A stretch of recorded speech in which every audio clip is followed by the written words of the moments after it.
Hello students, आज हम लोग चलते हैं फर्टिलाइज़र में। फर्टिलाइज़र टाइप्स, एडवांटेज, डिसएडवांटेज और उससे कौन कौन से न्यूट्रिएंट्स प्लांट्स को मिलते हैं। तो आज हम लोग चलते हैं फर्टिलाइजर्स में। फर्टिलाइजर्स वास्तव में है क्या? फर्टिलाइज़र केमिकल सब्सटेंस है और केमिकल्स और मिनरल्स के मिलने से फर्टिलाइजर्स बनते हैं। चलिए यहाँ पे देखते हैं fertilisers. Fertilizers are chemicals that are applied to soil or to plants to supply essential plant nutrients. इनका यूज क्या है, ये हैं क्या? Fertilizers are chemicals that are applied to soil or to plants.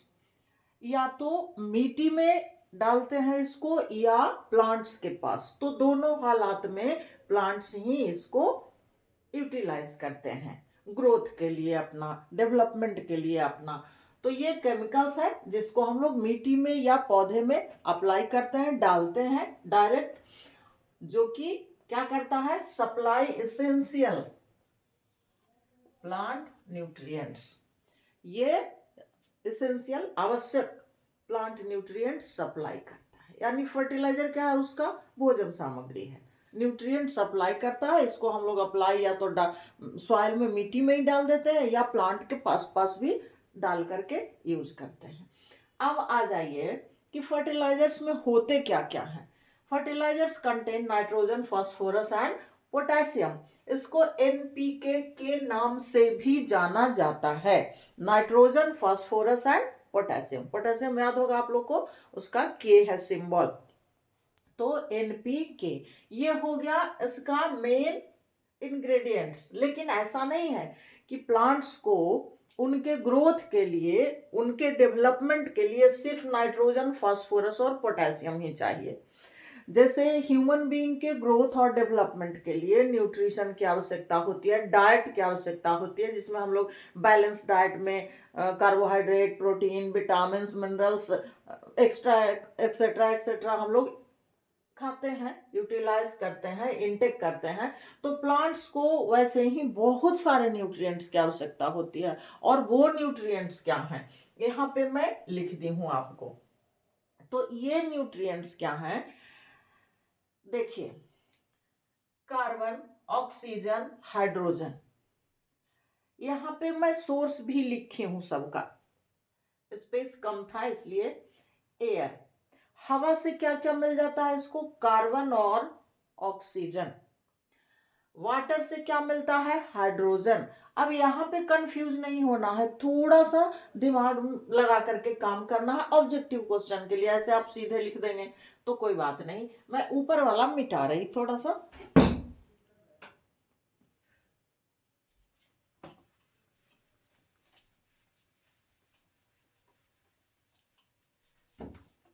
देखिए, ये न्यूट्रिएंट्स है प्लांट का।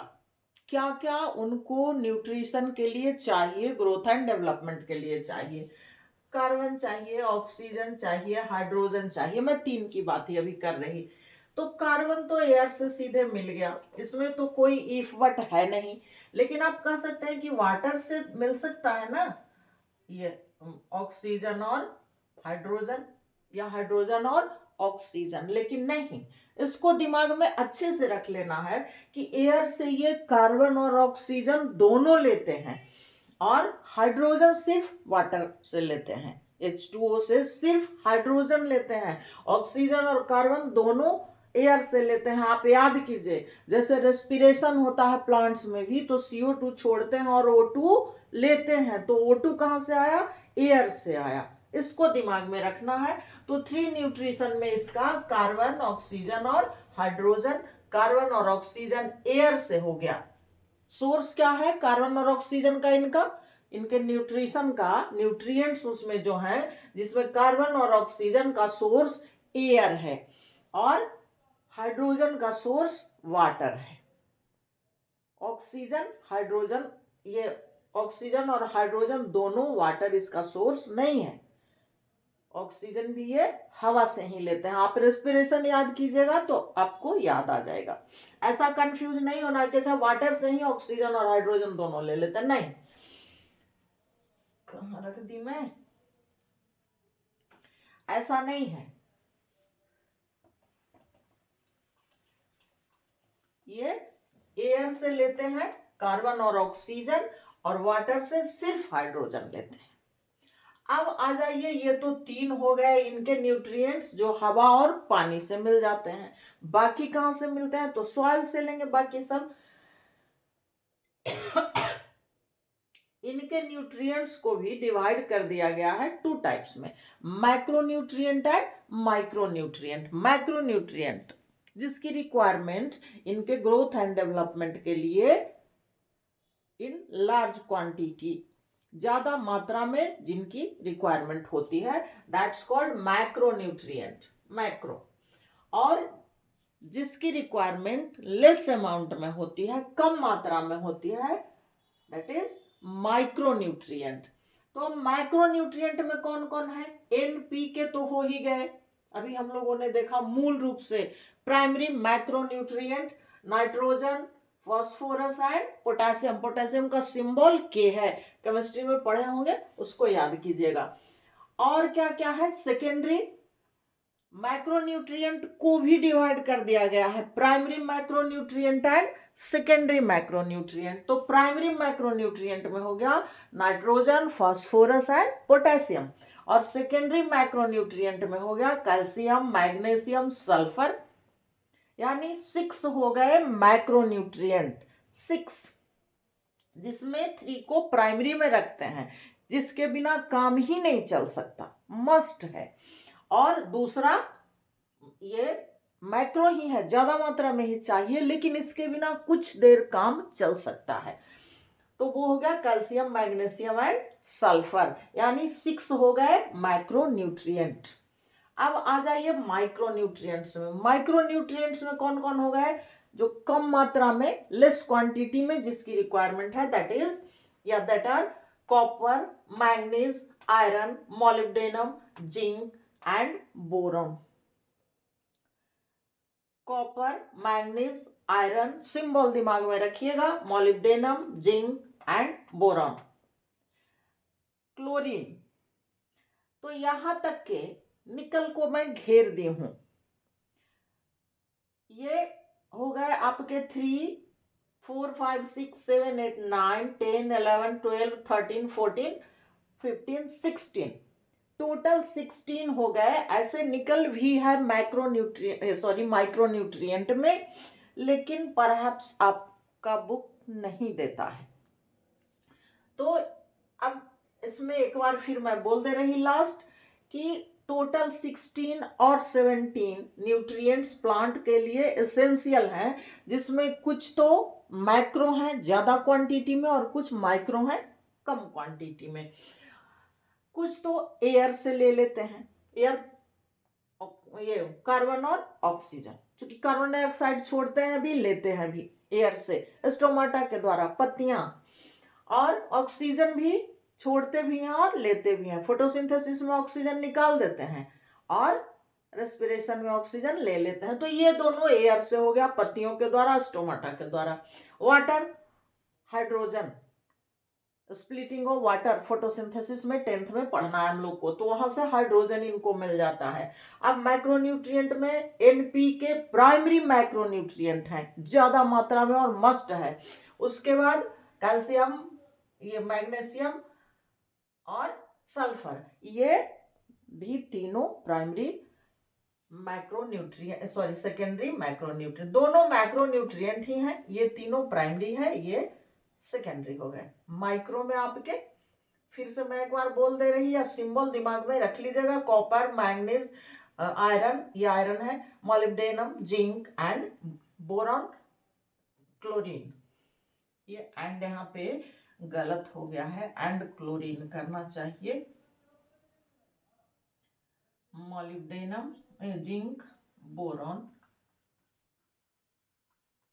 And chlorine, 2, 4, 5, 6, 7। हाँ, और ये मैं घेर दी हूं, ब्रैकेट में कर दी हूं, चूंकि ये भी है एसेंशियल, बट सब जगह कहीं है सिलेबस में इंक्लूड है, कहीं नहीं है। तो अब चलिए हम लोग फिर वापस आते हैं फर्टिलाइजर में। तो फर्टिलाइजर को हम लोग मिट्टी में या पेड़ पौधे में क्यों डालते हैं?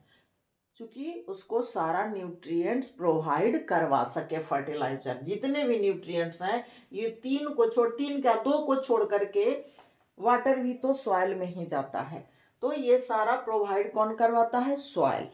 और सॉइल में, मिट्टी में उसकी फर्टिलिटी को इंक्रीज करने के लिए हम लोग क्या डालते हैं? खाद, फर्टिलाइजर। अब आ जाइए, ये तो हम लोगों ने देख लिया, fertilisers contain nitrogen, phosphorus and potassium. चूंकि ये तीनों मेन या प्राइमरी मैक्रो न्यूट्रिएंट हैं।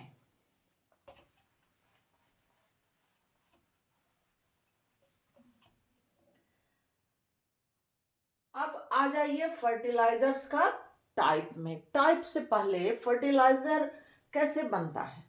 तो फर्टिलाइजर का सोर्स जो है, ये दोनों हो सकते हैं, नेचुरल भी और मैन मेड भी। नेचुरल कैसे? जैसे ये गोबर, घास, सड़ा गला, लकड़ी, ये सारे क्या हो गए? नेचुरल हो गए। और मैन मेड क्या हुआ?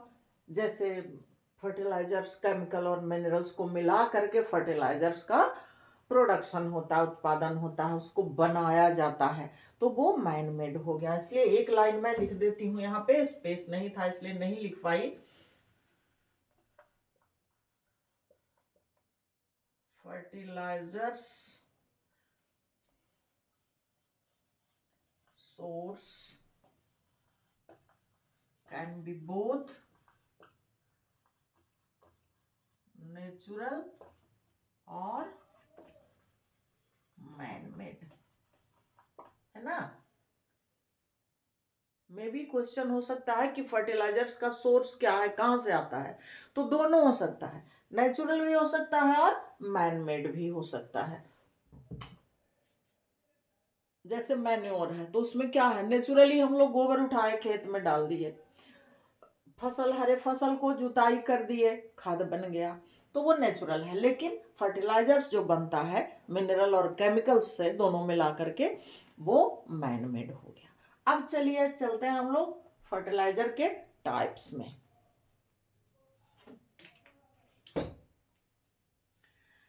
Fertilisers are of two types. Fertiliser दो तरह के हो गए। कौन कौन हो गए? Organic fertiliser and inorganic fertiliser. Organic fertiliser चलिए ठीक है। इनऑर्गेनिक फर्टिलाइजर को सिंथेटिक फर्टिलाइजर भी कहते हैं, यानी जिसका सिंथेसिस किया जाता है, जिसको बनाया जाता है। ऑर्गेनिक तो नेचुरल में आ गया, मैं ऊपर इसलिए लिख दी हूँ, इसका सोर्स नेचुरल और मैनमेड दोनों हो सकता है। अब देखते हैं ऑर्गेनिक फर्टिलाइजर क्या है। Organic fertilisers are derived from plants and animals. Organic fertiliser क्या है? प्लांट और एनिमल से बनाए जाते हैं।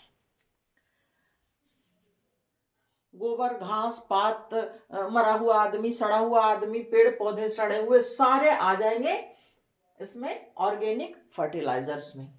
अब इसमें एक पॉइंट और है जिसको भी दिमाग में रखना है। ये तो प्लांट्स और एनिमल्स से बनते हैं, derived from plants and animals. दूसरा मेन पॉइंट क्या है? All organic fertilisers contain carbon. Organic का मतलब ही होता है कार्बन कंपाउंड। जिसमें कार्बन हो तभी ऑर्गेनिक होगा। कार्बन अगर किसी कंपाउंड में एब्सेंट है, that is not organic, that is inorganic. Chemistry में आप पढ़िएगा ऑर्गेनिक और इनऑर्गेनिक। तो ऑर्गेनिक फर्टिलाइजर्स भी जो होंगे, जैसे ही कह रहा है derived from plants and animals, it means it contain carbon. यानी ऑर्गेनिक फर्टिलाइजर जो है प्लांट और एनिमल से बनते हैं और इसमें कार्बन सभी में पाया जाता है। जितने भी ऑर्गेनिक फर्टिलाइजर होंगे सब में कार्बन प्रेजेंट होते हैं। अब आ जाइए, इसका एग्जांपल ले लीजिए थोड़ा सा। Compost, farmyard manure, green manure, है ना? मैन्योर भी हम लोग देख लेंगे, ऐसे मैं छोड़ दी हूँ उसको, चूंकि इसका डिटेल में जाएंगे तो वो मैन्योर हो ही जाएगा। तो ये तीनों आ जाएंगे आपके ऑर्गेनिक फर्टिलाइजर में। चूंकि देखिए compost, farmyard manure, green manure कैसे बनाते हैं हम लोग, गोबर, घास, पात, इन्हीं सारे चीजों से बनाते हैं, गड्ढा खोद के उसको ढक करके कुछ टाइम के लिए। तो ये सारे ऑर्गेनिक हो जाएंगे और इनमें कार्बन प्रेजेंट होता है। अब आ जाइए इनऑर्गेनिक फर्टिलाइजर, या इसको सिंथेटिक फर्टिलाइजर भी कहते हैं। सिंथेटिक यानी याद रखिए सिंथेसिस जो किया जाता है, जिसको बनाया जाता है। तो ये हो गया इनऑर्गेनिक फर्टिलाइजर, या सिंथेटिक भी मैं ब्रैकेट में कर दूं आपका थोड़ा सा। इनऑर्गेनिक फर्टिलाइजर या मैं सिंथेटिक कर ही देती हूं, सिंथेटिक फर्टिलाइजर्स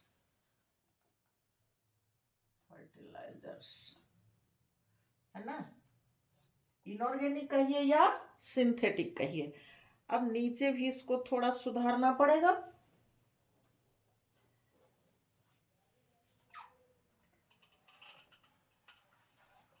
किस चीज से बने होते हैं, derived from chemicals and minerals। अब हो गया आपका क्लियर, है ना। सिंथेटिक भी हो गया सही। ये इनऑर्गेनिक है या सिंथेटिक, ये बता रहा है कि मैन मेड है, बनाया हुआ है, सिंथेसिस किया हुआ है, derived from chemicals and minerals. ये किससे बनता है, केमिकल्स से, रासायनिक पदार्थों से, और मिनरल्स से। इन दोनों को मिला करके इनऑर्गेनिक फर्टिलाइजर्स बनाता है। अब ये तो पहला पॉइंट क्लियर हो गया कि ये प्लांट एनिमल से बनता है, ये केमिकल और मिनरल से बनता है, ऑर्गेनिक इनऑर्गेनिक। डिफरेंस भी दोनों का एक हो गया। दूसरा डिफरेंस इसमें कहता है कि कार्बन होते ही होते हैं। All organic fertilisers contain carbon, जितने भी ऑर्गेनिक हैं कार्बन कंटेन करते हैं। बट यहाँ कहता है not all organic fertilisers contain carbon. सारे और इनऑर्गेनिक फर्टिलाइजर्स में कार्बन नहीं होते हैं। सम में कंटेन कार्बन, लाइक यूरिया। कुछ कोई कोई में संजोग से कार्बन प्रेजेंट हो सकता है, जैसे कि यूरिया में प्रेजेंट होता है।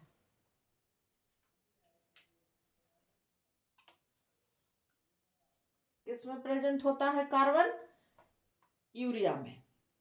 ये इनऑर्गेनिक है बट इसमें भी थोड़ा मात्रा में प्रेजेंट होता है, बट ये ऑर्गेनिक नहीं है। ये भी आपका ऑब्जेक्टिव क्वेश्चन कंफ्यूज कर सकता है कि यूरिया में कार्बन है तो ये ऑर्गेनिक कंपाउंड होगा, लेकिन नहीं, ऑर्गेनिक कंपाउंड ये नहीं है, इसलिए ऑर्गेनिक फर्टिलाइजर नहीं है, ये इनऑर्गेनिक है। इनऑर्गेनिक या सिंथेटिक फर्टिलाइजर है, एक्सेप्शन है, इसमें कार्बन होते हैं, बाकी में not all organic fertilisers contain carbon. ये टू डिफरेंसेस हो गए आपके, एक याद रखिएगा। अब इसका एग्जाम्पल क्या है, यूरिया, डीएपी, एटीसी। डीएपी खाद का भी नाम आप लोग जानते होंगे, इसमें फॉस्फेट ज्यादातर होता है। इसमें देखिए नाइट्रोजन होता है सबसे ज्यादा, यूरिया नाइट्रोजन के लिए ही फेमस है, लेकिन यहाँ देखिए कार्बन भी इसमें मिल रहा है थोड़ा सा, इसलिए ये एक्सेप्शन है इनऑर्गेनिक का। और ये एग्जाम्पल हो गया यूरिया और डीएपी। इसका मैं केमिकल फॉर्मूला लिख दी हूं कार्बन समझने के लिए। तो ये हो गया आपके फर्टिलाइजर्स का type, organic and inorganic. Organic plant animal से, इनऑर्गेनिक केमिकल मिनरल से, दोनों का एग्जाम्पल हो गया। ऑर्गेनिक में कार्बन कंटेनिंग है, इसमें कार्बन एब्सेंट है, बस यूरिया में पाया जाता है। अब हम लोग चलते हैं कि एडवांटेज क्या है फर्टिलाइजर से और डिसएडवांटेज क्या है, यानी लाभ क्या है फर्टिलाइजर से। भाई हम मैन्योर ही क्यों ना डालें, हम इतना महंगा लेकर के फर्टिलाइजर क्यों डालें, कुछ तो लाभ होगा। तो चलिए इसको जरा देख लेते हैं हम लोग।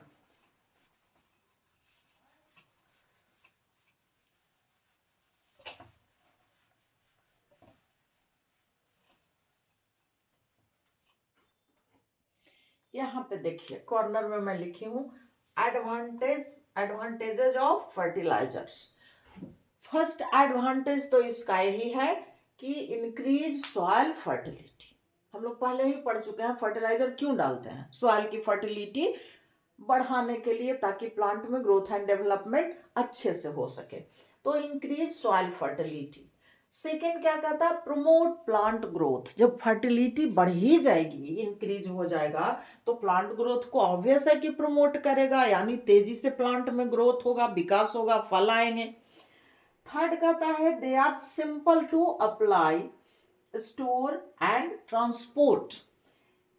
मैन्योर याद कीजिए, अगर खाद हम लोग बना रहे हैं गोबर से, घास पत्ते लकड़ी आदमी जानवर सब सड़ा सड़ा करके, तो उसको रखना भी मुश्किल, उसको ले जाना भी मुश्किल, और बहुत ज्यादा डालने पे थोड़ा न्यूट्रिशन प्रोवाइड करवाता है। लेकिन इस मामले में कहता है कि फर्टिलाइजर सिंपल है, सिंपल टू अप्लाई, यानी आराम से लीजिए और छिड़क दीजिए, फैला दीजिए। तो सिंपल टू अप्लाई, स्टोर करने में भी सिंपल है, अच्छे से कहीं भी बोरे में भर के रख दीजिए, कंटेनर में भर के रख दीजिए। एंड ट्रांसपोर्ट, ले जाने में भी सुविधा है। गोबर का खाद, सड़े गले आदमी जानवर का खाद ले जाना और फर्टिलाइजर को ले जाना, तो ये 3 एडवांटेज हुए। एक और एडवांटेज इसका है, फोर्थ में मैं लिख रही, ऊपर मिटा दे रही हूं।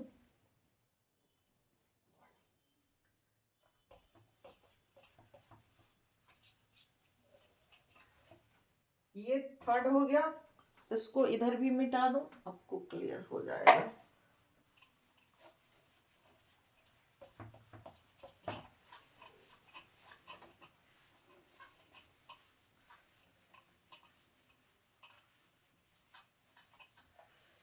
ये 3 हो गया, और फोर्थ में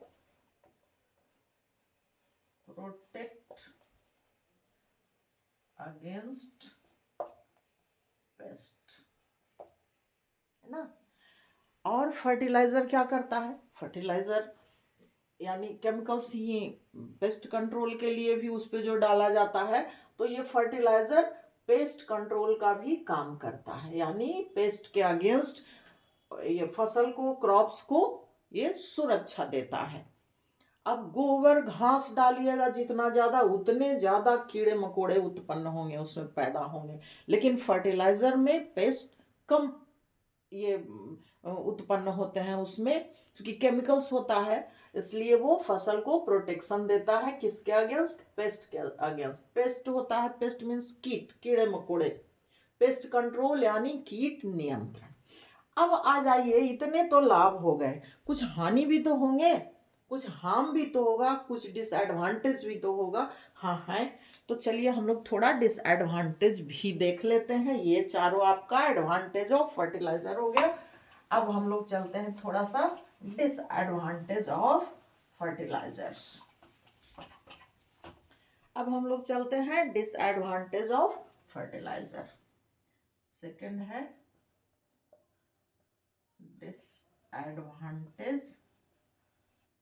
advantages of fertilizers। क्या क्या होगा, सबसे पहला तो खाद बहुत महंगा होता है। गोबर और कीड़े मकोड़े, आदमी, मरा सड़ा जानवर, पेड़ पौधे, गिरे सड़े पत्तियां, इससे बहुत कॉस्टली होता है आपका fertiliser.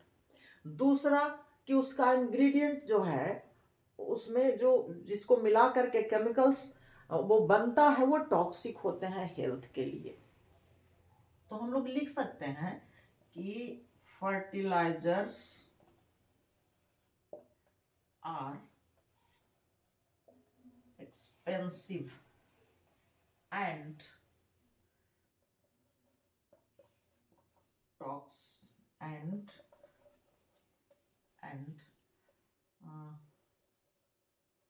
ingredients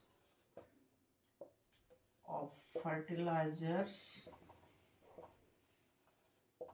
are toxic to health,